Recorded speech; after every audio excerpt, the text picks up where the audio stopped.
Ya, hermano Nelson, empecemos. Ok. Padre Celestial, Padre amado, le doy gracias por este día, Señor mío. Gracias porque nos permitió hoy día reunirnos a nuestros hermanos de nuestra congregación, nos permitió celebrar la cena. Gracias por esta bendición tan grande, Señor. Gracias por el sacrificio, Señor Jesucristo, que es el que nos permite estar acá, Señor, deseando aprender de su palabra. Nos permitió tener vida eterna, Señor, y nos permitió volver a tener comunión con usted. Oro, Padre amado, para que este día la palabra que sea expuesta sea usted hablando a través del hermano Nelson, Señor mío, y que la palabra quede grabada en nuestros corazones, que podamos sacar una aplicación de ella y que sea de bendición y edificación para nuestras almas. Se lo ruego, Padre amado, se lo pido, Señor mío, en nombre de su Hijo, el Señor Jesucristo. Amén. Amén. Muchas gracias. Bien, mis hermanos. Ya, no hay ningún mensaje. Bien, vamos a empezar entonces nuestra clase. ¿Cuál es el capítulo que nos corresponde ir estudiando hoy? Capítulo 2. Capítulo 2, 3. capítulo 3. ¿Quién dijo capítulo 3? Yo, Griselda. Muy bien, hermana Criselda, capítulo 3. Me parece que el domingo no estuviste, Cristi. Creo que no estuviste. No me No, acuerdo. parece que no. Parece que no, estabas ocupado. Así que, capítulo 3 del libro de Isaías. Le damos la bienvenida a Tiare, le damos la bienvenida a mi queridísima sobrina de Talca, Angélica. Buenas noches, hermano. Buenas noches, tío. Buenas noches, hija mía. Y también Tiare. Muy bien, qué bueno que está con nosotros. Vamos al capítulo 3 de Isaías, porque allí tenemos que continuar nuestro recorrido espiritual que estamos llevando a cabo en este profeta tan importante. Y recordemos, sí, que la última parte del capítulo 2, lo veíamos el domingo pasado, es una mirada hacia el futuro en el tiempo de la gran tribulación. Recordemos toda esa última parte y que la analizamos en concordancia con Apocalipsis, especialmente el capítulo 6, pasajes que son paralelos, porque no nos olvidemos, mis hermanos, que el profeta Isaías, a medida que él va escribiendo la profecía dada por Dios al reino de Judá, especialmente para ese tiempo, él también va, ¿no es cierto?, presentando aspectos hacia el futuro. Así el Señor le reveló, y es lo que vimos precisamente ahí al final del capítulo 2 de el profeta Isaías. Pero vamos a ir avanzando al capítulo 3, vamos a ir leyendo algunos versículos allí para ver en qué continúan estos mensajes que fueron dados directamente al reino de Judá y con su capital Jerusalén. Y lo que vamos a ir viendo ahora, que espero algunos hayan podido leerlo en estos días, ¿verdad? Va a indicarnos que la situación del pueblo de Judá allí no era la mejor a causa de algo que aparece en el versículo 8. Vamos a ver, ahí está la razón por qué aparece todo lo anterior acá en los versículos del 1 al 7. Así que vamos a leer capítulo 3, desde el versículo 1 hasta el versículo 8. Después vamos a ir avanzando en el capítulo. Bienvenida Isela, se ha incorporado también. Y me imagino que mi sobrina estará en disposición, ¿verdad?, para leernos del 1 al 8, por favor. Todos atentos para que vayamos viendo las condiciones que imperaban en el tiempo del profeta Isaías. Escuchemos. Porque he aquí que el Señor Jehová de los ejércitos quita de Jerusalén y de Judá al sustentador y al fuerte, todo sustento de pan y todo socorro de agua. El valiente y el hombre de guerra, el juez y el profeta, el adivino y el anciano, el capitán de 50 y el hombre de respeto, el consejero, el artífice excelente y el hábil orador. Y les pondré jóvenes por príncipes, y muchachos serán sus señores. Y el pueblo se hará violencia unos a otros, cada cual contra su vecino. El joven se levantará contra el anciano, y el villano contra el noble. Cuando alguno tomare de la mano a su hermano, de la familia de su padre, y le dijere: tú tienes vestido, tú serás nuestro príncipe, y toma en tus manos esta ruina. Él jurará aquel día diciendo, no tomaré ese cuidado, porque en mi casa ni hay pan, ni qué vestir, no me hagáis príncipe del pueblo. Pues arruinada está Jerusalén, y Judá ha caído, porque la lengua de ellos y sus obras han sido contra Jehová para irritar los ojos de su majestad. Muchas gracias. Ahí tenemos la lectura de los 8 primeros versículos del capítulo 3, en la continuación de la profecía, ¿verdad? Y lo que vemos aquí, ustedes deben haberse dado cuenta que entre los versículos 1 al 3, Dios les dice que les iba a quitar, digámoslo así, resumiendo, todo lo bueno que tenían, ¿ya? Todo lo bueno que tenía en ese tiempo el reino de Judá, Jerusalén especialmente. Bienvenida, Yulita. El Señor le bendiga desde La Calera. Y lo que le iba a venir iba a ser algo sumamente malo. Es lo que Dios dice acá en estos versículos que hemos leído. Ahora, no nos olvidemos, mis hermanos, de que en el tiempo cuando el profeta Isaías escribe, ya, los reyes que estaban reinando eran bastante buenos en general, con la excepción del rey llamado Acaz. Y es muy probable que esto que aparece acá haya sido escrito en el tiempo de Acaz o incluso en alguno de los anteriores. Había, digamos, una apariencia de piedad allí en Judá, en Jerusalén, pero evidentemente Dios iba más profundo y veía que realmente el pueblo no andaba como Dios quería, y por esa razón estaban pasando estas cosas que hemos leído acá, que vamos a detallar. Y antes de continuar, le damos la bienvenida a Edith también, que se ha incorporado a la clase en este momento. Disculpe. Aquí los 3 primeros versículos, como nos leyó Angélica, habla de que Dios iba a quitar todo lo bueno de Judá y Jerusalén. Y si ustedes se fijan en el versículo 1, está en presente. Dios, el Señor Jehová, quita. No era un asunto que iba a pasar en el futuro, aunque sabemos que más adelante en el futuro, cuando el reino de Judá fue llevado cautivo, esto se cumplió cabalmente, ¿ya?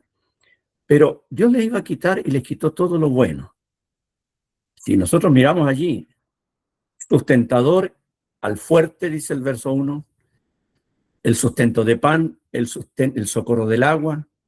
En el 2 habla, les iba a quitar al valiente, al hombre de guerra, al juez, al profeta, al adivino, al anciano, al capitán de 50, hablando de oficiales de ejército, el hombre de respeto, el consejero, el artífice excelente, el hábil orador. Dios les iba a quitar y les estaba quitando todo lo bueno para dejar todo lo malo. ¿Ya? Como dice acá. Y llama la atención, por ejemplo, en el versículo 4, que Dios les dice, yo les voy a poner por príncipes y por señores a jóvenes y a muchachos. Ahora alguien dirá, ¿y qué tenía de malo que jóvenes o muchachos lideraran al pueblo de Judá? Alguien podría decir, no tiene nada de malo. Hay que darle oportunidad a la juventud, podría decir alguien, ¿no es cierto?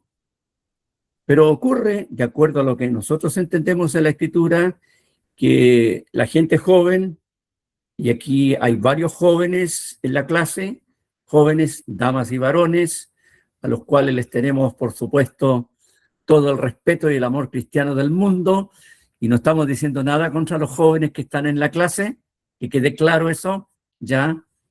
Pero una de las cosas que le faltaría a jóvenes y a muchachos para liderar el pueblo, ¿qué cosa les podría faltar siendo jóvenes? A ver, ¿a quién se le ocurre? La experiencia, por ejemplo. Experiencia, exactamente, ¿verdad? Bienvenido, Pastor Ramón, lo tenemos con nosotros también. Bienvenido. Por supuesto, un joven, un muchacho tiene el vigor de la juventud, ¿verdad? El empuje, etcétera, etcétera. no como uno que es viejo, que va lento, ¿verdad ya? ¿Cierto? Pero a los jóvenes les falta la experiencia para liderar. Recordemos incluso el ejemplo que tenemos en un rey muy anterior a los reyes que había en el tiempo de Isaías, el rey Roboam. ¿Se acuerdan? Ese rey, vinieron los del pueblo a pedir alivio a los impuestos y todas las cosas que Salomón les había puesto. Él pidió consejo. Primero le pidió consejo a los que habían gobernado con su papá, gente de experiencia, que le dieron un buen consejo, pero no le gustó el consejo a Roboam. ¿Y a quién le pidió consejo después? A sus amigos. A sus amigos jóvenes con los cuales se había criado en el palacio. Y los amigos jóvenes le dieron el consejo más malo del mundo, que se tradujo en la división del reino. Ya, ahí hay un ejemplo. Porque los jóvenes, como digo, pueden tener todo el empuje, el vigor de la juventud, las ideas, los sueños, los planes, los proyectos, pero de pronto para un liderazgo falta experiencia, ¿no es cierto? Experiencia. Ahora, el hecho de que Dios les dijera aquí a los de Judá, voy a ponerles jóvenes por príncipes, muchachos van a ser sus señores, incluso más adelante, en el versículo 12, que aún no lo hemos leído, dice que los opresores del pueblo son muchachos, y allá dice, agrega, mujeres se enseñorearon de él. Nunca fue el plan de Dios que gente muy joven liderara a su pueblo, nunca fue el plan de Dios que mujeres lideraran al pueblo. Ninguna hermana me diga por qué es eso, Dios lo estableció así, ¿cierto? No vamos a entrar a discutir esa parte. Hoy día en la escuela dominical, en la clase de adultos que me correspondió hacer, las hermanas que están presentes acá se acordarán que la Biblia habla muy bien de las mujeres en muchos sentidos. Vimos cómo Dios destaca a muchas mujeres en la Biblia, tanto en el Antiguo como en el Nuevo Testamento. Vimos cómo el Evangelio eleva, ¿no es cierto?, a la mujer a un nivel diferente, no como era en aquel tiempo, pero Dios nunca estableció que las mujeres lideraran al pueblo. Nunca. Ni en el Antiguo, ni en el Nuevo Testamento. Y si Dios lo estableció así, es cosa de Dios, ¿ya? Y si en algún momento hubo alguna mujer que lideró en un instante, fue porque no había ningún hombre que valiera la pena. ¿Se acuerdan de Débora?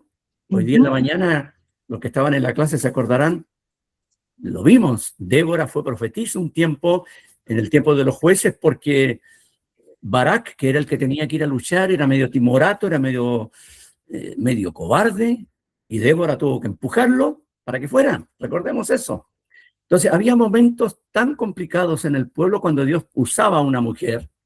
Y más adelante, en el tiempo del rey Josías, había una profetisa llamada Hulda, porque parece que no habían otros profetas, y esa profetisa dio palabra al rey Josías.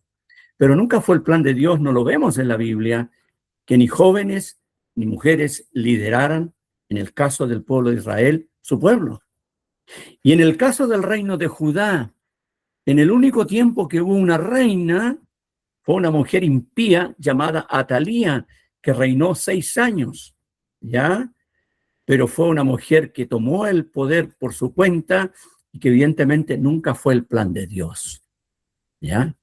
Eso lo dejamos claro y creo que todos lo entendemos, incluso las hermanas, ¿ya? Así que lo explicamos claramente.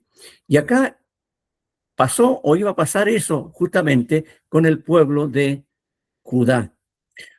No nos olvidemos que más adelante iba a haber un rey llamado Ezequías, muy buen rey, pero que al morir le sucedió un hijo llamado Manasés, que de acuerdo a lo que leemos en los libros históricos tenía solo 12 años cuando comenzó a reinar y fue el rey más impío de todos los reyes de Judá.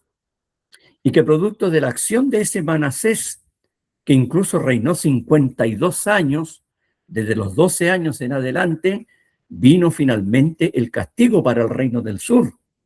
Entonces lo que Dios está diciendo acá era muy interesante.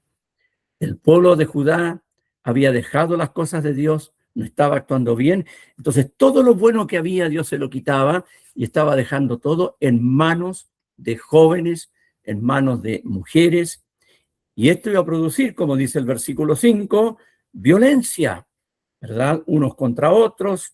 Allí hay el detalle, ¿verdad? En el versículo 5, de toda la violencia que habría entre unas personas y otras. Incluso nadie iba a querer asumir responsabilidades, porque lo que dice versículos 6 y 7, que si a alguien se le decía, mira, hazte cargo de esta ruina, tú tienes ropa, tú tienes, digamos, la posibilidad de ser príncipe, nadie iba a querer asumir aquello, porque el reino iba a estar siendo asumido prácticamente en la ruina. Por eso al final del versículo 6, en ese ejemplo que el Señor pone acá, dice, toma en tus manos esta ruina. Hay una versión que dice, este montón de ruinas. Es decir, Judá, teniendo el templo, teniendo los sacrificios, en todos los demás sentidos era un montón de ruinas. ¿Y cuál era la razón de todo?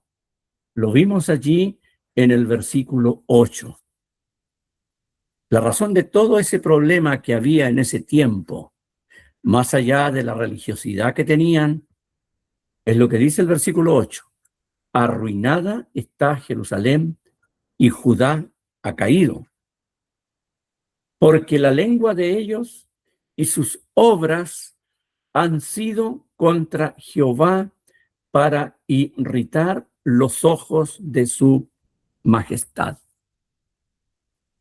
Aquí están, mis hermanos, las dos causas, o una causa doble, podríamos decir, de por qué Judá, pese a que todavía, vuelvo a insistir, tenía el rey, el templo, los ritos, los sacrificios, la ley, todo aquello, estaba en una triste condición. ¿Por qué? Porque el pueblo había cometido dos pecados. Habla allí de la lengua de ellos y de las obras de ellos. Es decir, el hablar y el obrar. ¿Y contra quién era todo eso? De acuerdo al versículo 8. Era contra el Señor para irritar los ojos de su majestad. Esa frase respecto a Dios es muy impresionante. Le doy la bienvenida al hermano Harold, a Consuelo también que se han incorporado. Pero muy impresionante esa frase, hermanos. Habla de los ojos de la majestad de Dios. Alguien te podría decir, oye hermano, pero la Biblia dice que Dios es espíritu. ¿Cómo va a tener ojos Dios? ¿Cómo lo podríamos entender, mis hermanos? Si dice que la Biblia dice que Dios es espíritu, y aquí habla de los ojos de la majestad de Dios. A ver, ¿quién podría decir algo?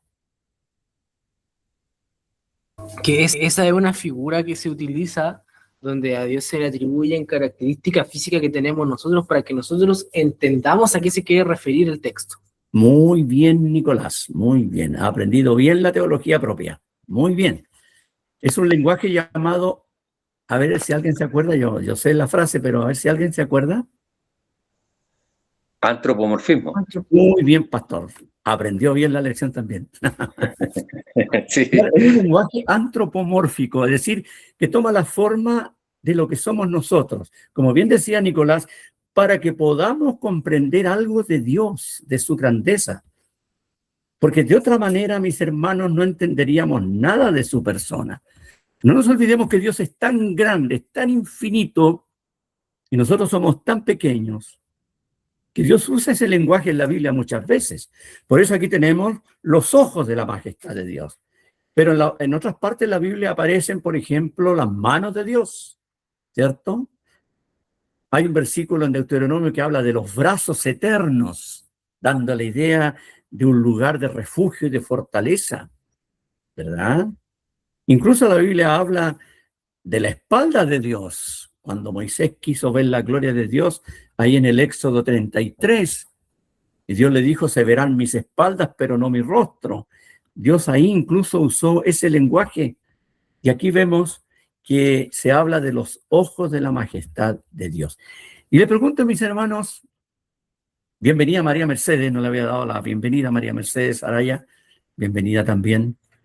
Le pregunto, ¿cómo son los ojos de Dios? O sea, no en el sentido físico, pero en alguna parte la Biblia nos habla algo sobre los ojos de Dios, cómo son, empleando también... Apocalipsis.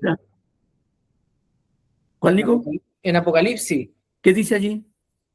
lo que recuerdo es que se refiere a que son como llamas de fuego, de que todo lo ven. Ya, exacto. Da la idea de una mirada que es penetrante y que llega hasta lo más profundo del ser humano, ¿no es verdad? ¿Se acuerdan de Job? Job, en un momento al final casi de su libro, él tuvo que decirle a Dios, después de todo lo que había discutido con Dios él, ¿verdad? Y con los amigos, y con Eliú, el otro amigo, al final Job tuvo que decirle a Dios, yo conozco que todo lo puedes y que no hay pensamiento que se esconda de ti. Y cuando uno va al Salmo 139, cuando David habla acerca de la omnisciencia de Dios que todo lo sabe, de su omnipresencia, que estamos siempre ante su presencia, allí dice que incluso lo que uno va a decir sin decirlo todavía, Dios ya lo conoce, ¿verdad? Y que Él conoce nuestro sentarnos, nuestro levantarnos. Él conoce todo, absolutamente todo, ¿ya? Entonces, mis hermanos, cuando uno va pensando un poco en esto, David está colocando ahí Habacuc 1:13, donde dice que Dios es muy limpio de ojos para ver el mal. Ahí va la idea también. Gracias, hijo. Porque los ojos de Dios y su mirada hablan de su santidad, ¿ya?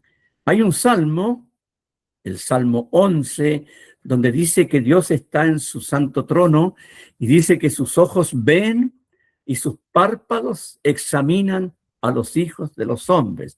Ahí se emplea la idea de los párpados y que Dios está atento a, así como pestañeando, mirando y sabiendo absolutamente todo en este momento de los 8.000 millones de habitantes del mundo.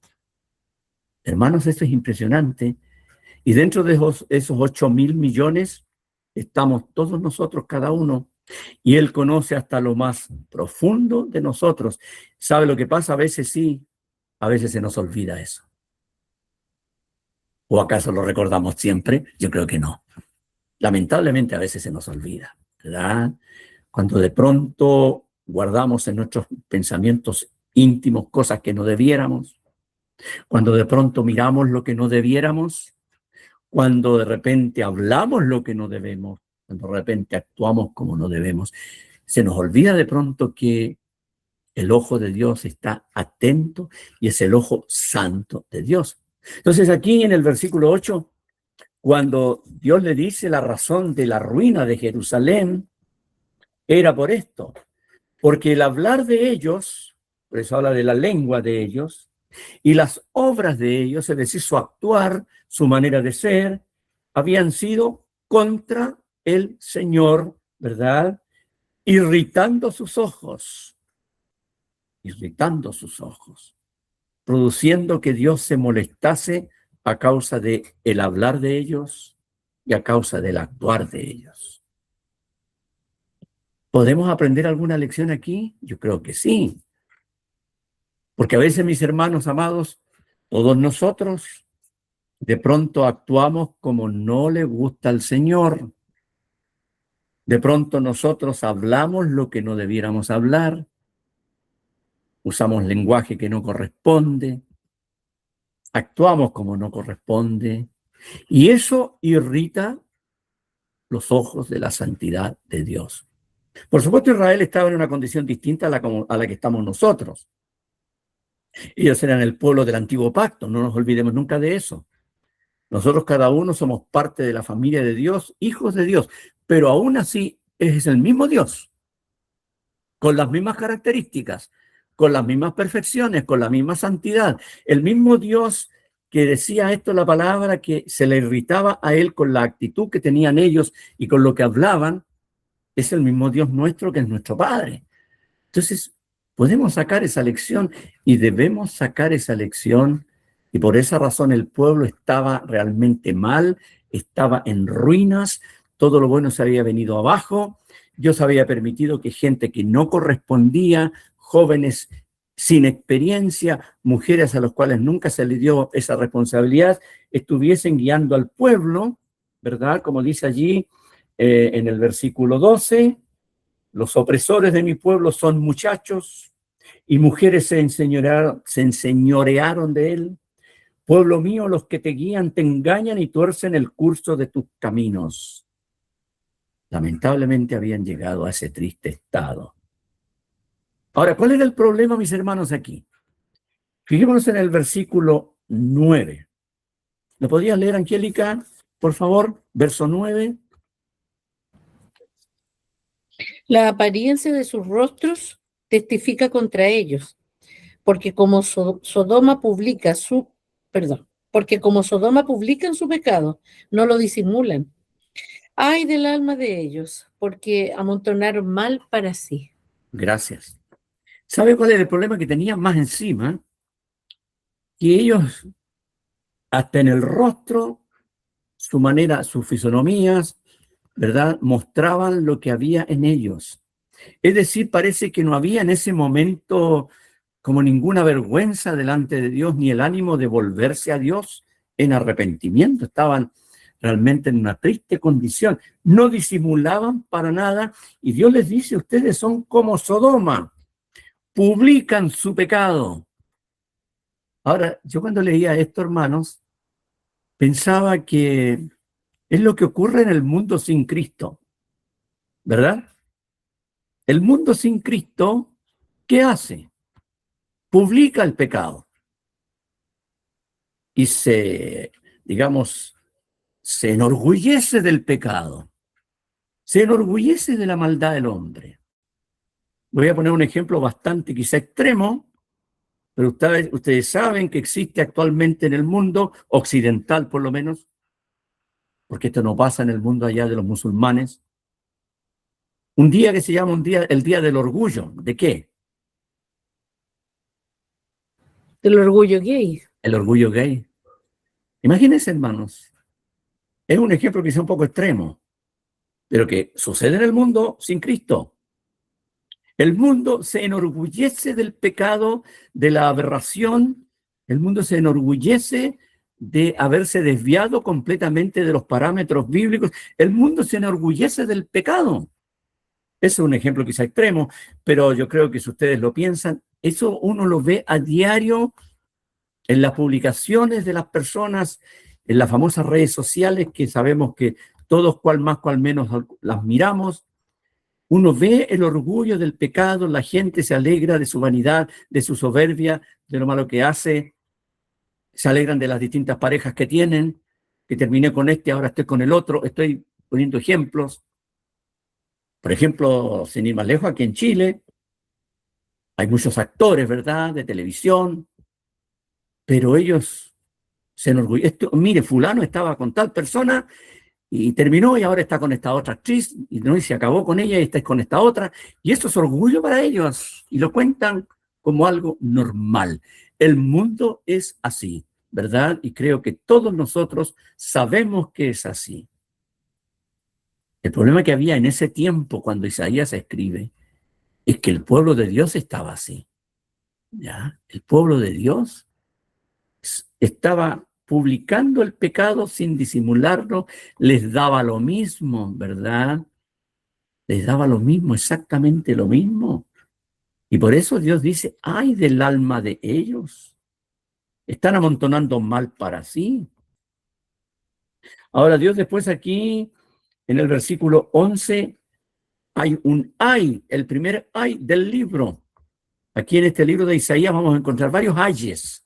Este ay, como el quejido de dolor. Dice, ay del impío, mal le irá, porque según las obras de sus manos le será pagado. Bueno, en ley bíblica, ¿o no? Todo lo que el hombre, ¿cómo es la ley bíblica? Todo lo que el hombre sembrare, Eso también se dará. eso también segará. Muy bien. Es una ley bíblica, la ley de la siembra y la cosecha. Y nosotros sabemos que eso se da y se cumple en todo orden de cosas. Y Dios le dice aquí a los impíos de Judá, les irá mal, porque según las obras de sus manos les será pagado. Pero fíjese que en medio de todo esto, que Dios le está hablando aquí al pueblo, hay un versículo distinto, el versículo 10. Porque dentro de toda esta miseria de la cual Dios habla, en la cual estaba Judá, hay una nota diferente en el versículo 10. ¿Qué dice el versículo 10? Por favor, Angélica. Decida al justo que le irá bien, porque comerá de los frutos de sus manos. Muchas gracias. Aquí Dios les da un mensaje de esperanza a aquellos, a lo mejor pocos, que buscaban la rectitud delante de Dios de manera verdadera en ese tiempo, y les dice, les va a ir bien, les va a ir bien, ¿ya? Incluso van a poder comer del fruto de sus manos, porque evidentemente con toda aquella ruina que había, era un hecho que había falta de comida. No nos olvidemos que en el versículo 1, Dios dijo que les quitaba el sustento del pan y el socorro del agua. Y en la Biblia generalmente cuando se usan estas figuras, estos elementos, el pan y agua, se habla de lo básico para poder sobrevivir, ¿ya? Lo cual indica que les estaba yendo muy mal, incluso en todo aquello que tenía que ver con la supervivencia de ellos. Pero ¿qué le dice Dios al justo? A ti te va a ir bien. Tú vas a poder comer del fruto de tus manos. Porque, hermanos, siempre habrá esa diferencia entre el justo y el impío. Ahora, cuando hablamos de justo, no estamos hablando de alguien impecable. No nos olvidemos de eso. Estamos hablando de alguien, ¿verdad?, que busca la rectitud, la obediencia al Señor. Porque nosotros, hermanos, voy a hacer una pregunta. ¿Nosotros somos justos? ¿Qué piensan ustedes? Nosotros sí somos justos porque somos justificados por la sangre del Señor Jesucristo. Ya, muy bien. Es decir, Dios nos mira a través de Cristo, ¿no es cierto? ¿Y cómo nos ve? Justos. Pero evidentemente en la práctica de la vida diaria nos falta todavía andar con mayor justicia, ¿verdad? Y el Señor quiere que andemos más justamente en la práctica de la vida. El Señor nos mira a través de Cristo y nos ve santos. Por algo la Biblia dice que somos santos, pero también somos llamados a una santidad práctica, ¿no es cierto? Entonces, podemos aplicar de alguna manera lo que sale acá. Nosotros, evidentemente, ante los ojos del Señor, y ya que estamos en Cristo, somos justos y somos santos. Pero el Señor quiere ver aquello en la práctica también en nuestra vida diaria. Y en la medida, mis hermanos, que nosotros entendemos que estamos siempre ante los ojos de la majestad del Señor, el Señor nos va a ayudar para poder procurar andar más en santidad y justicia. Y pese a todo lo malo que veamos a nuestro alrededor, porque podemos aplicar esto que le pasaba a Judá, lo podemos aplicar a la realidad de nuestro mundo. Este mundo sin Cristo, este mundo revuelto, este mundo lleno de pecado, que se vanaglorían del pecado, se vanaglorían de la maldad, de la inmundicia, de todo tipo. Aún en medio de esto, el Señor nos puede decir a nosotros, te irá bien. ¿Ya? Te irá bien. Evidentemente, el Señor quiere que vivamos en obediencia a su palabra, procurando honrarlo a Él, procurando obedecer su palabra, pero nos va a ir bien. En medio de todo lo malo que hay, nos va bien. Ahora alguien dirá, oye hermano, no sé si me va tan bien porque el sueldo no me alcanza. No estoy hablando de eso. Puede que a lo mejor el sueldo no sea el mejor, pero igual le va bien, porque está en las manos del Señor, lleno de las promesas del Señor, y el Señor va a fortalecer. Sí, hermano, es que estoy tan enfermo, ¿cómo puede decirme que me va bien? Bueno, pero el Señor nos tiene con vida y el Señor nos da la capacidad, ¿no es cierto?, de soportar incluso enfermedades y llevar adelante la vida. Aún así, nos va bien. Lo más importante es que delante del Señor, como hijos, procuremos también andar bien y en obediencia a su palabra, para que de esta manera, entonces, nos siga yendo mejor. Aunque puede pasar incluso que aún siendo obedientes, seamos atribulados. el Señor permita que nos pruebe, ¿verdad? Pero evidentemente con el fin de que la fe se vaya depurando mucho más, se vaya purificando mucho más. Entonces aquí, dentro de todo este cuadro tan triste que estamos mirando del reino de Judá en ese tiempo, estaba ese mensaje para los que procuraban la obediencia y Dios les dice, te irá bien. Y hermanos, aplicándolo en medio de este mundo de caos, porque hermanos amados, el mundo está convertido en un caos, en una revoltura espantosa en todo sentido. En medio de este caos en el cual estamos viviendo, el Señor nos dice, te irá bien.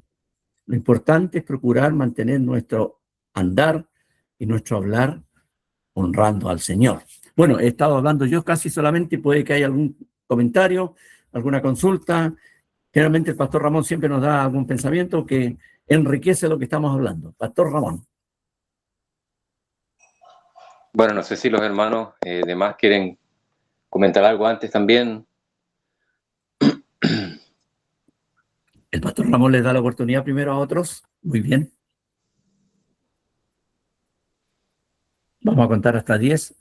No, vamos a contar hasta 5, porque así para aprovechar los minutos. Pero si no, pastor, ¿qué pensamiento le ha dado el Señor respecto a lo que estamos mirando? Yo pensaba de estas personas, digamos, que se les llama impío acá, que no solamente son incrédulos, sino que se mofan del pecado.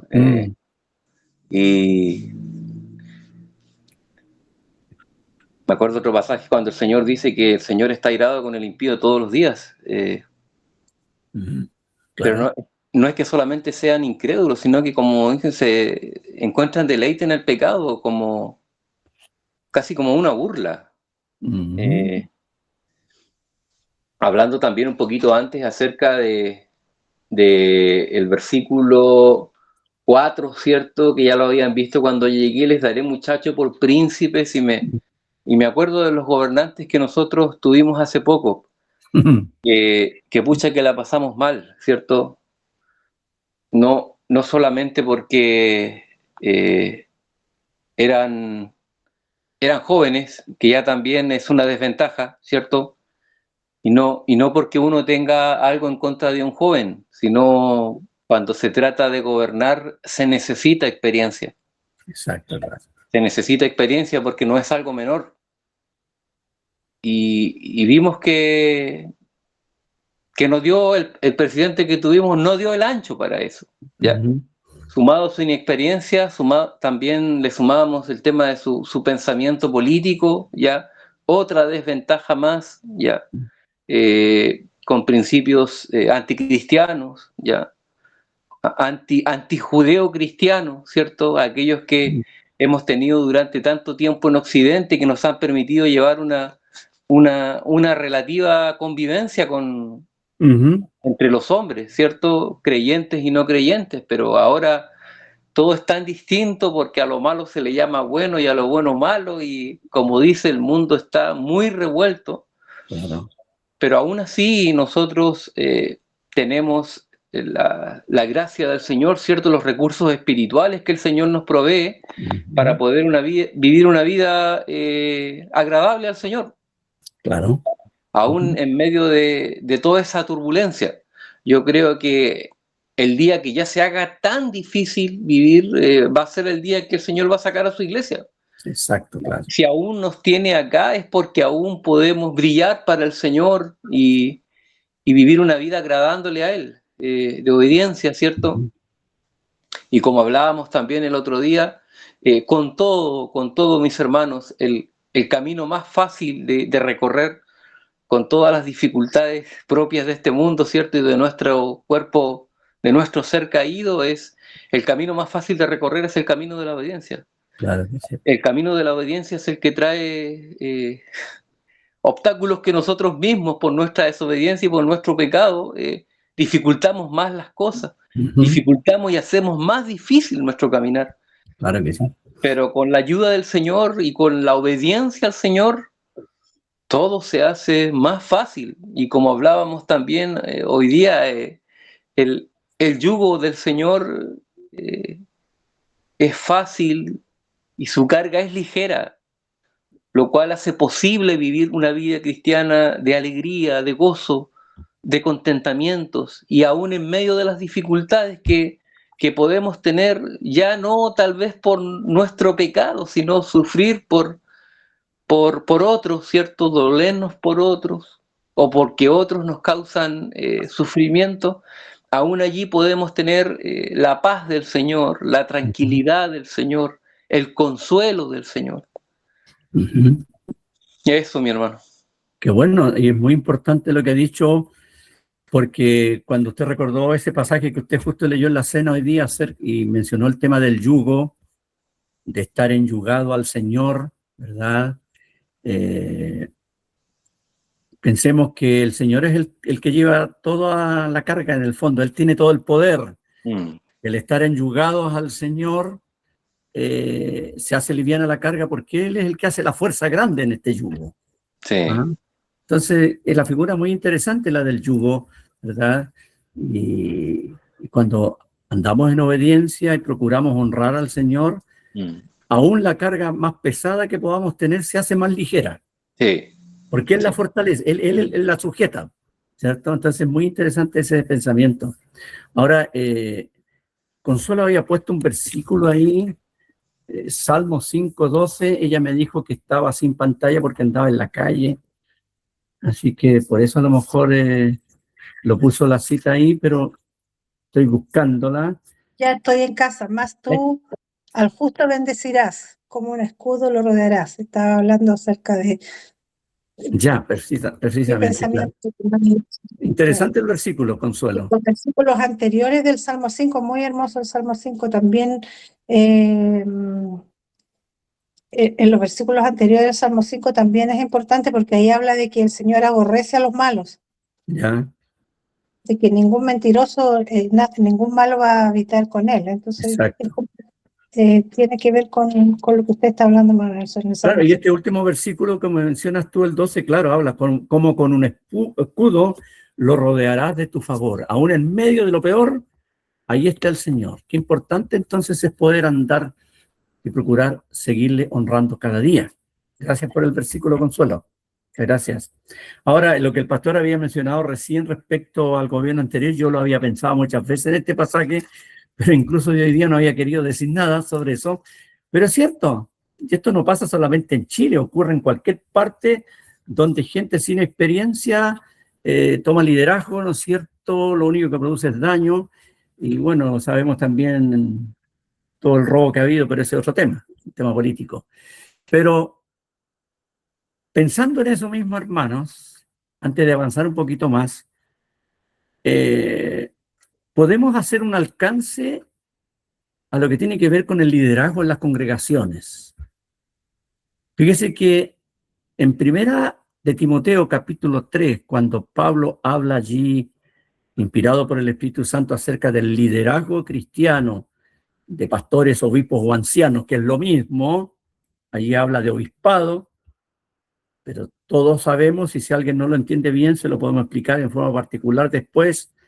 En la Biblia, cuando se habla de ancianos, es lo mismo que pastores y es lo mismo que obispos. Están al mismo nivel, no hay nadie superior a otro. Dios mediante la clase del Instituto Bíblico, la gran mayoría aquí son del Instituto, cuando lo veamos el jueves 2 de abril, en el resumen que vamos a ver, como yo les mandé a todos esa información ayer, ahí vamos a hablar justamente de dónde surgió aquello, y que existan algunos sobre otros. Pero bíblicamente, pastores, ancianos u obispos es exactamente la misma persona. ¿Ya? Ahora, allí en los requisitos que la Escritura da para el liderazgo en una congregación, digamos, que procura ser sana en doctrina y en práctica, dice allí que no tiene que ser un neófito. ¿Qué es un neófito? A ver si alguien me ayuda a traducir esa palabra, porque estoy haciendo un alcance y es bueno que lo tengamos claro, ¿verdad? ¿Qué es un neófito? Neófito es una persona que no tiene conocimiento. Ya. Un nuevo en la fe. Un nuevo, claro. Con poca base, digámoslo así. Como dice Angélica, puede tener un conocimiento, pero poco. Y que no es suficiente como para enfrentar las distintas responsabilidades de una congregación.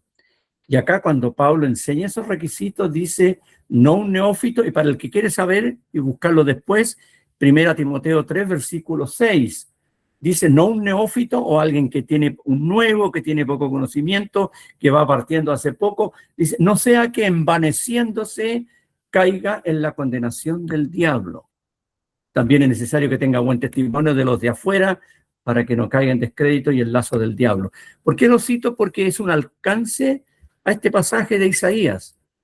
¿Cuál había sido el resultado de que en ese tiempo en el reino de Judá hubiera muchachos que lo único que hacían, dice el verso 12, era oprimir al pueblo? Y parece que le quitaban todo, porque el Señor más abajo en el versículo 14 y 15 va a hablar de cómo ellos despojaban al pueblo, estos opresores jóvenes. Aquí hay un alcance con respecto al liderazgo cristiano en una congregación. No tiene que ser personas recién convertidas, personas que están en el ABC cristiano, porque esa persona se le van a ir los humos a la cabeza, va a caer en cosas que no corresponden, porque es importante que haya experiencia, ¿verdad? Y haya madurez cristiana. Ahora, es cierto que ninguno de nosotros somos totalmente maduros, pero vamos hacia la madurez. Entonces, evidentemente, no puede ser un niño en Cristo. En la Biblia es claro, la palabra habla allí en Primera de Juan, cuando se habla de la familia cristiana, la familia de Dios, que es la iglesia, habla de hijitos, de jóvenes y de padres, para hablar de distintas edades espirituales en el crecimiento cristiano de una congregación o de la iglesia.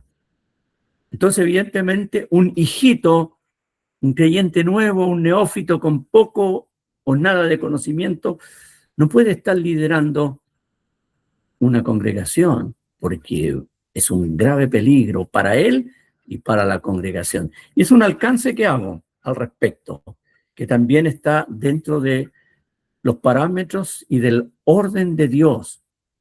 Ahora, puede darse el caso excepcional que Dios tenga que usar a alguien muy joven, pero ustedes saben que las excepciones confirman la regla. Hay un profeta que Dios lo llamó bien joven. A ver, ¿quién se acuerda? Que Dios mediante, si el Señor no ha venido, y este otro año estamos estudiando la academia, vamos a estudiar ese profeta, ya les dije ya. Jeremías. Muy bien, Jimenita. Jeremías. Jeremías, él dijo cuando Dios lo llamó en el capítulo 1, oye, soy casi un niño. Como diríamos ahora, era un mozalbete, era un joven, ¿cierto? Pero era tan excepcional la situación en el tiempo de Jeremías, casi al final ya del reino, que fue necesario que Dios lo llamase para profetizar. Incluso recordemos, retrocediendo en la historia de Israel, cuando José fue vendido por sus hermanos. José tenía 17 años. ¿Ya? ¿En qué momento llegó José recién a ser gobernador de Egipto? Cuando tenía 39 años. ¿Ya? Dios lo preparó a través de un montón de cosas. Era un joven que prometía harto, por supuesto, pero Dios lo preparó. Y esto es algo que tiene que motivar a mis amados hermanos jóvenes que están hoy día acá en la academia. Hay varios. Y da gusto poder tenerlos acá, aunque, ¿verdad? Aunque por ahí mirando los nombres me falta uno que hoy día no está. Pero bueno, están casi todos los jóvenes. Yo los motivo, mis hermanos jóvenes. De repente, con el vigor de la juventud, el joven quiere ir haciendo hartas cosas, quiere irse moviendo rápido en la iglesia. Anda al paso que el Señor te da. Te lo dice un ferretero.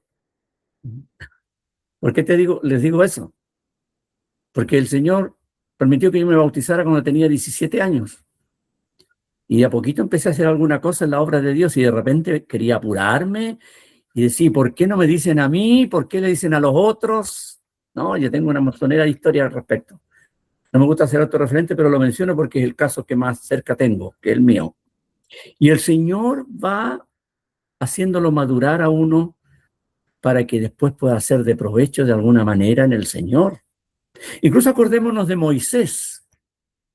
Moisés, su vida se reparte en 3 periodos de 40 años, ¿ya? 40, los primeros 40 años de Moisés fueron en el palacio, ¿ya? Los segundos 40 años fueron en el desierto, donde Dios le enseñó cosas que no pudo aprender en el palacio. Y los últimos 40 años, ¿verdad? Fue cuando Dios lo usó, cuando ya era un hombre incluso mayor que yo un poquito. El hermano Enrique me dice que tienen que retirarse, yo entiendo por qué, ¿no es cierto? Tiene una situación familiar que tienen que verla, así que no hay problema, Enrique, puede retirarse nomás con Susi. Ellos tienen un tema de un duelo con una tía de Susi que falleció, así que tienen que retirarse, ¿ya? El Señor los bendiga, los fortalezca, los consuele también. Así que, hermanos jóvenes, tengamos eso presente. Es un pensamiento que viene y que sale también de acá, de lo que estamos mirando. ¿Ok? ¿Alguien quiere decir algo al respecto? Si alguien no está de acuerdo, lo puede decir nomás. Pero creo que... Pastor Ramón. Sí, y aquí nos cuidamos, ¿cierto?, de no tener en menos a un joven, ¿cierto? Que nadie Claro. tenga un poco tu juventud, como le decía Lo dice Pablo. Exacto. a Timoteo, pero un joven temeroso del Señor y un joven sensato que actúe con sensatez va a ver para qué responsabilidades él está en condiciones de poder abordar Exacto. y de poder llevarlas a cabo, ¿cierto? Y el liderazgo en una congregación es algo que requiere experiencia, Sí. requiere un largo recorrido en la vida cristiana. Por todo lo que se tiene que enfrentar, por las situaciones que hay que lidiar y todo. Pero a la vez uno tampoco está pensando que el joven se quede de brazos cruzados, ¿cierto? No. Porque en el pueblo de Dios hay tareas, hay todo tipo de responsabilidades, hay responsabilidades menores, también medias y mayores. Y el Señor nos quiere a todos sirviendo en su cuerpo, ¿cierto? Con los dones que Él nos ha entregado. Pero si un joven actúa sensatamente y responsablemente, debiera tener ese cuidado de no tomar responsabilidades que él sabe delante del Señor que no va a estar en condiciones de poder cumplir, Exactamente, de claro. hacer frente. Así que es una buena lección, pero igual estimulamos a nuestros amados hermanos jóvenes, ¿ah? Y damos Sí, gracias al Señor por los que tenemos en estos amén. momentos. Y también las hermanas jóvenes. Hay un núcleo ahí de hermanas jóvenes que, por cierto, sabemos que no tienen el llamado del Señor como en el caso de los varones, pero tienen mucho campo también las hermanas jóvenes y tienen la oportunidad de servir al Señor. La idea es ir madurando, ir creciendo. Y por supuesto esto es para todos, porque aunque haya hermanos menos jóvenes, eso no significa que le estamos hablando a los puros jóvenes, para todos nosotros, para continuar creciendo, continuar avanzando, continuar madurando, para que el Señor nos ocupe en aquello que Él quiere usarnos, a todos y a cada uno. Porque una vez lo dijimos ya, en este alcance que estamos haciendo, en la Biblia no existe el cristiano jubilado espiritualmente, que jubile su don y ya no hago más porque ya estoy viejo. No existe en la Biblia eso. La jubilación existe nada más que en la parte secular, ¿ya? Pero en la parte espiritual no. Recordemos a Pablo que estaba por morirse ahí en la cárcel de Roma y le pedía a Timoteo, tráeme por favor los pergaminos, tráeme los libros. Pablo quería seguir estudiando la palabra y le quedaba poco tiempo para ser decapitado, pero él quería continuar avanzando. Y ahí tenemos un gran ejemplo. Así que, hermano, bueno, el único jubilado aquí más viejo soy yo, pero los que ya no son tan jóvenes y están pensando que van hacia adelante, que a lo mejor... No, hermana, nadie se jubila en la obra de Dios. El Señor nos necesita a todos, absolutamente a todos los creyentes, desde el más joven en edad hasta el más anciano en edad. A todos el Señor nos necesita y nos quiere ocupar. Lo importante es que nos dejemos ocupar, guiar por Él, de acuerdo a como Él quiere, ¿ya? Esto que vimos acá de los varones es algo más específico, por supuesto, pero esto es aplicable a todos los que estamos acá en esta noche. ¿Ok? Así que hemos sacado una buena aplicación de este párrafo que hemos venido mirando ¿verdad? Aquí, que termina allí en el versículo 15, cuando incluso Dios le dice, ¿qué pensáis vosotros que aplastáis a mi pueblo? Esa palabra de majáis, significa aplastar al pueblo, moléis las caras de los pobres. Es decir, ese liderazgo impío, malo, apoyado por mujeres que no correspondían, estaban actuando tan mal, estaban oprimiendo al pueblo, estaban, digamos, quitándole todo. Allí al final del 14 se habla de aquello. Y por esa razón en el versículo 13 Dios dice que Él está en pie para litigar y está para juzgar a los pueblos. Me parece que Susi se tuvo que retirar también con su esposo, pero aquí hay una figura judicial doble, ya que yo creo que nosotros, sin ser abogados ni una cosa, lo entendemos, porque primero Jehová está en pie para litigar. ¿Quién es el que litiga generalmente en un juzgado? El fiscal, ¿cierto? El fiscal es el que acusa. Y después dice, y está para juzgar. Están los dos aspectos de la persona de Dios. Él es el fiscal y Él es el juez. ¿Qué le parece? Qué interesante la figura que ocupa acá el autor, ¿verdad? Isaías, inspirado por el Espíritu Santo. Dios está de pie para eso. Y cuando habla de que Dios está de pie, es porque está por ejecutar una acción, ¿ya? No nos olvidemos que en el caso del Señor Jesucristo, pensando en Él, dice que la Biblia que Él se sentó a la diestra de Dios. Él está sentado allá. Y esto me recuerda que, sin embargo, cuando iba a morir Esteban lo vio de pie al Señor, así que lo estaba esperando para recibirlo. Muy interesante el dato de Esteban. Al final del capítulo 7 de Hechos, en la Reina Valera no aparece, pero en otras versiones aparece que Esteban vio al Señor de pie al lado de la presencia de Dios, lo vio de pie. El Señor está sentado allí, pero en ese caso Él estaba esperando a Esteban. Porque cuando el Señor está sentado es porque ha concluido la obra, pero aquí, en la figura que emplea el versículo 13, dice Jehová está en pie para litigar, ¿ya? Para indicar el pecado y también para juzgarlo, como fiscal y como juez. Es muy interesante la figura. Porque después, mis hermanos, a partir del versículo 16, allí va a hablar directamente a las hijas de Sión, va a hablar directamente a las mujeres de Jerusalén, ¿ya? Interesante este párrafo que sale acá. Y, Angélica, ¿tú podrías leer el versículo 16 y 17? No sé si lo vamos a poder analizar porque ya son un poquito más de las 9, pero lo vamos a leer y lo vamos a dejar como enunciado hoy día.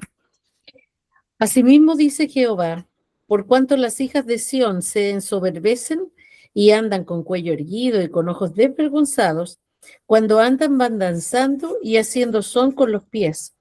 Por tanto, el Señor raerá la cabeza de las hijas de Sión y Jehová descubrirá sus vergüenzas. Ya vamos a parar ahí nomás porque después habla de que en aquel día, y ahí ese pasaje como que nos va a indicar hacia el tiempo de la tribulación. Por eso yo quizá quiero partir el próximo domingo, Dios mediante, ahí con esta última parte. Pero aquí Dios le habla directamente a las hijas de Sión, a las mujeres de Jerusalén.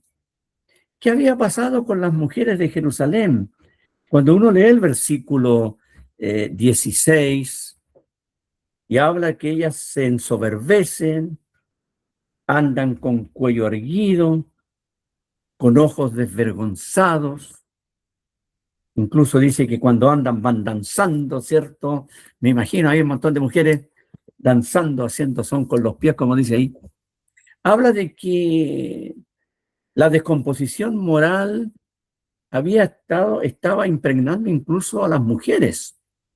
Yo lo veo literalmente aquí esto porque le habla a las hijas de Sión.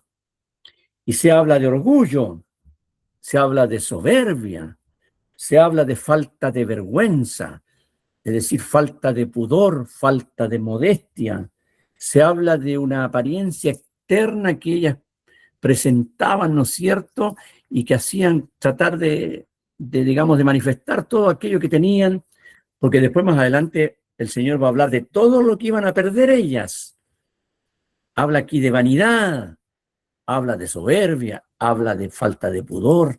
Lamentablemente habían llegado las mujeres de Sión, de Jerusalén, a esa triste condición y Dios tiene que emplear este lenguaje. Y por eso también les dice en el versículo 17 que algo les iba a pasar a ellas, ¿no es cierto? Porque el Señor dice que iba a raer la cabeza de ellas y también iba a mostrar su vergüenza. Vamos a ver quizá con más detalle algo la próxima lección, la próxima clase. Pero es increíble cómo aquí la descomposición había llegado también a las mujeres de Jerusalén, ¿ya? Ahora, cuando uno mira este cuadro aquí de estas mujeres, uno piensa en una mujer en el tiempo actual, haciendo quizá una aplicación breve, uno piensa en una mujer sin Cristo en el día de hoy, ¿verdad? Es como una figura. No es la interpretación. Yo les explicaba que esto Dios se lo está diciendo directamente a las mujeres de Sión, pero es como una figura. Uno puede pensar un poco que en el día de hoy la mujer sin Cristo generalmente se ven todas estas cosas, sobre todo lo que tiene que ver con la vanidad, ¿verdad? Ahora, esto de la falta de vergüenza, porque dice que andaban con ojos desvergonzados, es lo que uno ve en el mundo en la generalidad, sobre todo la mujer joven, ¿verdad? Que hay soberbia, ahora con este asunto del, entre comillas, esa famosa palabrita llamada empoderamiento femenino, ¿cierto? De que hablan de que las mujeres están empoderadas, lenguaje que lamentablemente a veces se escucha en labios de hermanas en la fe, lo cual no debiese ser. Ese es un término absolutamente del mundo y del feminismo que está contra Dios. Porque, hermanos amados, el feminismo está contra todos los valores de la palabra de Dios. Y precisamente el feminismo es el que más habla acerca del empoderamiento de la mujer. Yo sé de iglesias evangélicas en los cuales eso ha entrado tan fuerte que las mujeres muchas se han empoderado tanto que se han apoderado de congregaciones. Yo lo sé. Ahora, al hablar así, no estoy hablando como no estoy hablando como un representante del patriarcado, porque no tiene nada que ver eso aquí, ¿ya? Nada que ver. Estoy hablando lo que la palabra de Dios muestra. Hoy día en la misma clase veíamos cómo el Señor dignifica tanto a la mujer en la Biblia. Por supuesto que sí, es mucho hermoso allí. Pero esto es la moda de ahora, ¿ya? Y Alex ha puesto un comentario interesante, empoderadas en el pecado, sí, lamentablemente, claro que sí. ¿Por qué? Porque van contra Dios, ¿verdad? Con la soberbia, con el orgullo, con la falta de pudor, ¿ya? La falta de modestia, la desvergüenza para vestirse, ¿ya? Y podríamos hablar mucho más de eso. La vanidad. Ustedes saben que a nivel femenino en el mundo hace años que hay una revista, no sé si todavía estará, no tengo idea, pero yo me acuerdo en esos años cuando yo era muchacho y mis hermanas compraban algunas revistas, les llegaba una revista que se llamaba Vanidades. Yo creo que el Pastor Ramón se acuerda que es una cuestión media antigua. No sé si existe ahora, no tengo idea. No sé. Pero si no existe esa, existen otras parecidas. Vanidades. Muy bien puesto el nombre. Ahora, evidentemente tiene que ver con la mujer sin Cristo, ¿verdad? Porque la mujer cristiana toma los valores de la palabra del Señor. Yo veo este cuadro aquí, ¿ya? Y en el caso de las mujeres de Jerusalén, habían llegado a ese estado, ¿verdad? A causa de que ellas también actuaban igual como los demás. En su actuar, en su hablar, estaban ofendiendo al Señor. Mientras que si uno saca una aplicación, y con esto terminamos, a menos que alguien quiera comentar algo, de lo cual hay libertad para hacerlo, la idea es la siguiente.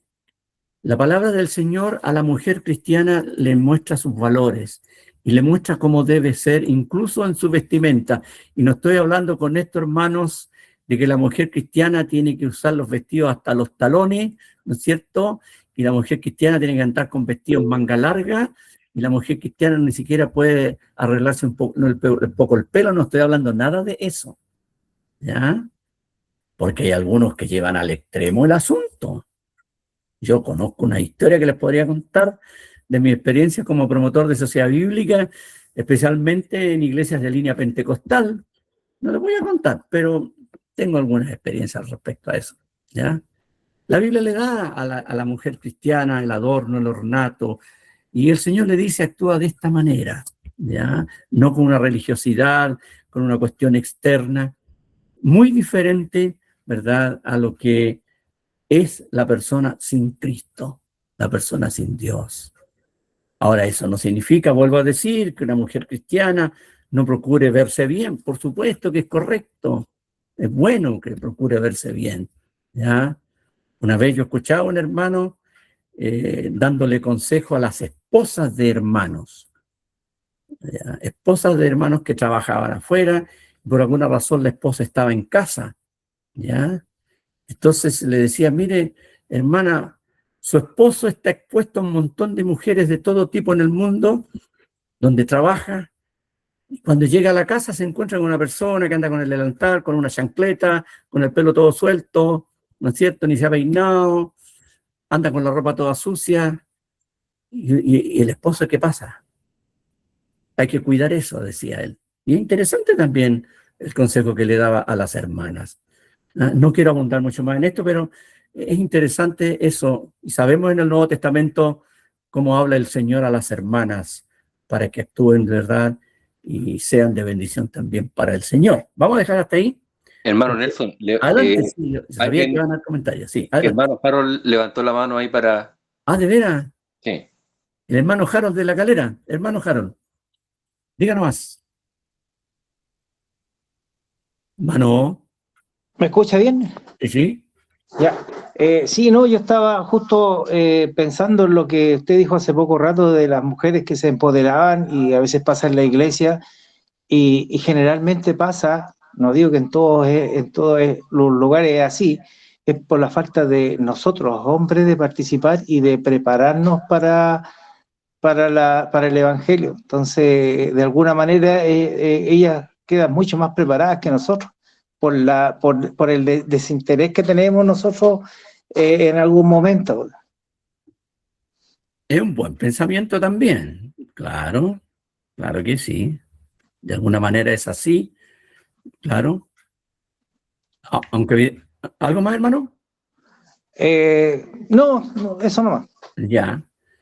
Aunque evidentemente en algunas partes, yo he tenido la experiencia de ver que independientemente de que hay varones que actúan, el empuje femenino ha sido demasiado fuerte y ha arrastrado, ¿verdad? Incluso iglesias que antes eran más firmes en cosas que tenían que ver con la iglesia misma, han empezado a ordenar pastoras, por ejemplo. Yo mismo aquí en La Serena, conozco una iglesia en La Serena, no voy a decir el nombre de la congregación para no ofender a nadie, donde incluso años atrás, cuando recién llegamos con mi esposo, estuvimos congregados allí.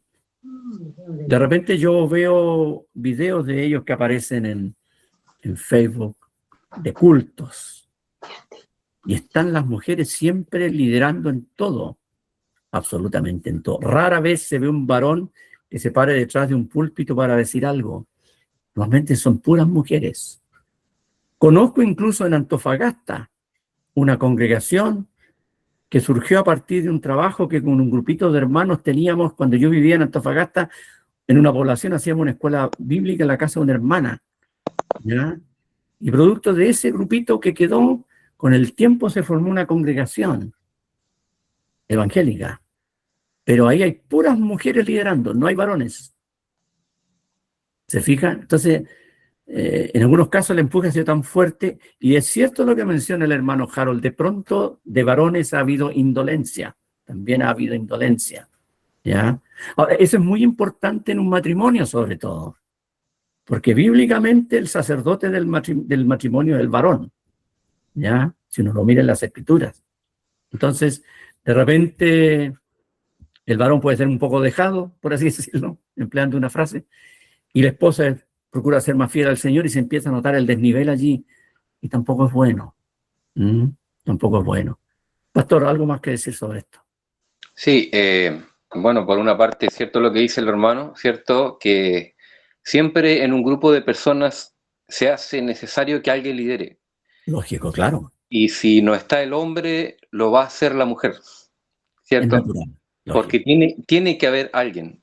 Pero hay mujeres temerosas del Señor que no quieren estar en esa posición porque saben que el Señor no las ha llamado Exacto. a esa posición. Pero como decimos, alguien tiene que hacerle frente a la situación y yo espero que hermanas que estén en esas posiciones porque sus esposos no están tomando ese lugar, yo espero que las hermanas estén incómodas allí, ¿ya? Mm, Y que estén orando y que estén exhortando a sus maridos, ayudándoles, ¿cierto? Animándoles, ¿cierto? A que tomen su lugar. Y yo exactamente. espero que las hermanas no se sientan cómodas en ese lugar, Ujú, porque no es el lugar a las que las ha llamado el Señor. exactamente, claro. Mi hermano, yo necesito el consejo de mi esposa. Lógico. Necesito el consejo de mi esposa. Hay muchas cosas que yo, si no escucho a mi esposa, si no tomo su consejo en consideración, me voy a equivocar. Mm, Pero Pero eso no quiere decir, ¿cierto?, que ella me esté manipulando a mí, ni que me esté controlando, ni que esté liderando a través mío, no. Es como el modelo que vemos en Génesis, el modelo de la ayuda idónea, del complemento que todo varón necesita, mm, ¿ya? Que es una cosa muy distinta.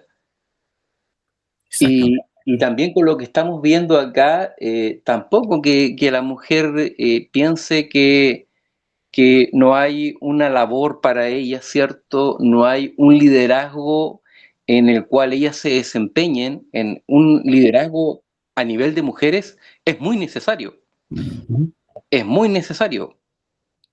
Eh, y también en el hogar, ¿cierto? Pero después del varón, eh, como padre, está la mujer como madre, ¿ya?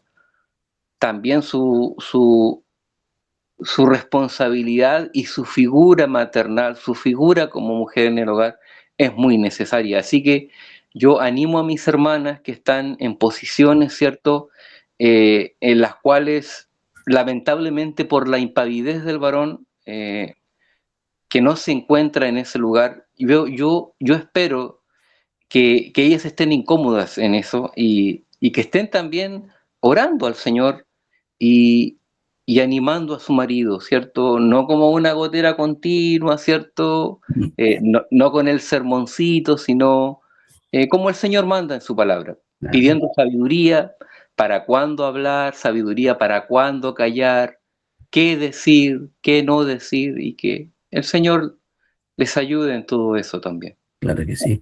No, y eso de la gotera continua sale en proverbio, ¿ah? Y no es muy positivo eso de la gotera continua. Hay un versículo ahí, búsquelo en la concordancia, sobre la mujer esa que es gotera continua. Me pareció ver a Julita que quería decir algo. Hola, buenas noches.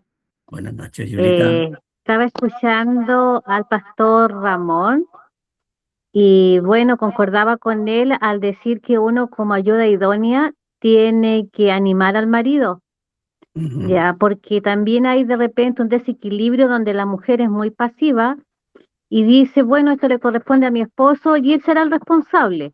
ujú, Ya, y también se ocurre un desequilibrio ahí porque ahí ya no somos ayuda idónea, porque nos colocamos demasiado pasiva. Entonces ahí yo concuerdo con lo que dice el hermano de Ramón, que nosotros estamos sujetas a nuestro esposo, pero también tenemos que animar a nuestros maridos. Y hay cosas que a veces uno como mujer como que intuye, no sé, o presiente cosas que a lo mejor van a suceder, y uno a veces le comunica al esposo y él tomará la decisión.